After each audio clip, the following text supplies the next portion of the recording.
Assalamualaikum warahmatullahi wabarakatuh. Nama saya Ayu Dityaningrum, NIM 21000100082 dari kelas C Prodi Ekonomi Pembangunan Universitas Ahmad Dahlan. Di sini saya akan mempresentasikan tentang Indeks Pembangunan Manusia di Daerah Istimewa Yogyakarta. Pada awalnya, Indeks Pembangunan Manusia atau IPM diperkenalkan oleh Program Pembangunan Perserikatan Bangsa-Bangsa atau lebih dikenal dengan United Nations Development Program atau UNDP pada tahun 1990.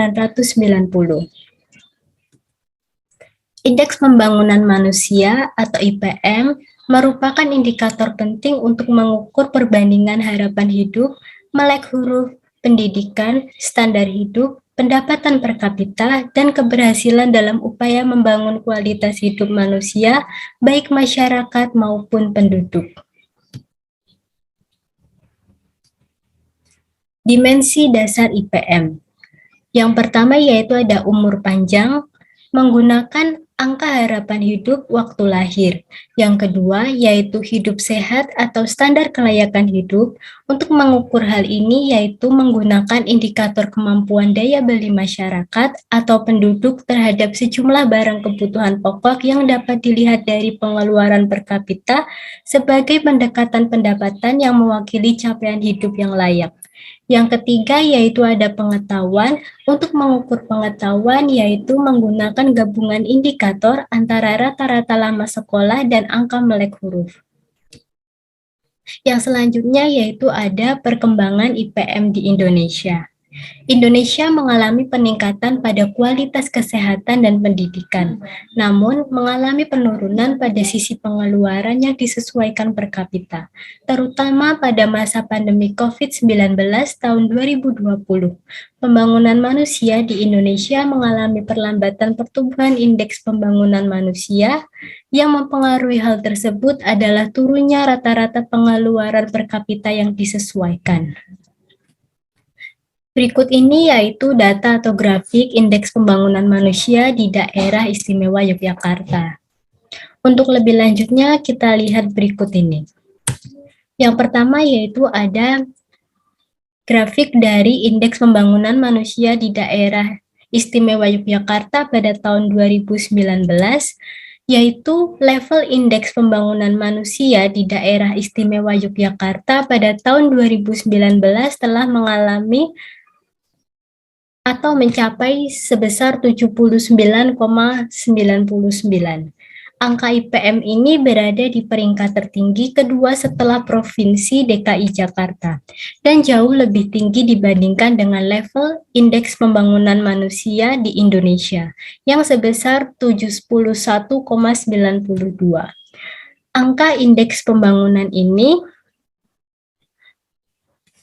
pada tahun 2019 meningkat 0,46 poin atau tumbuh 0,58% dibandingkan dengan Indeks Pembangunan Manusia pada tahun 2018 sebesar 79,53. Yang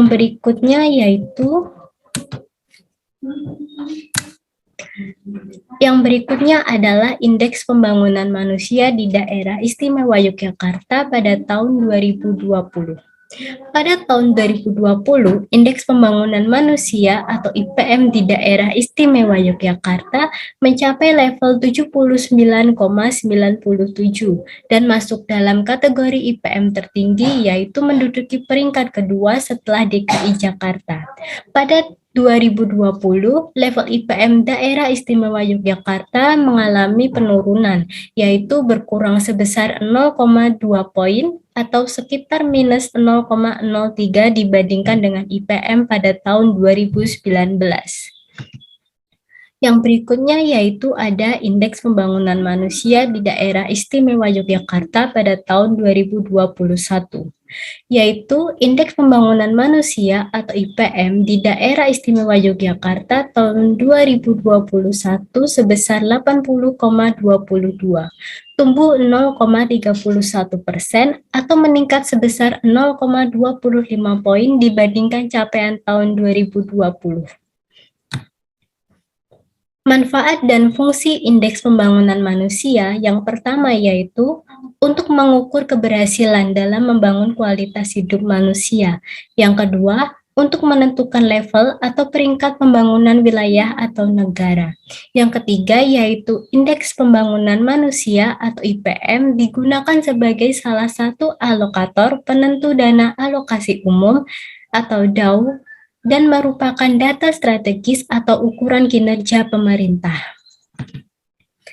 Selanjutnya yaitu ada perubahan metode IPM ke metode baru. Karena ada beberapa indikator yang sudah tidak tepat digunakan untuk menghitung indeks pembangunan manusia, seperti angka melek huruf, PDB per kapita, dan penggunaan rumus rata-rata aritmatik. Yang berubah adalah angka melek huruf diganti dengan angka harapan lama sekolah, produk domestik bruto atau PDB per kapita diganti dengan produk nasional bruto atau PNB per kapita, dan penggunaan rumus rata-rata aritmatik diganti menjadi rata-rata geometrik.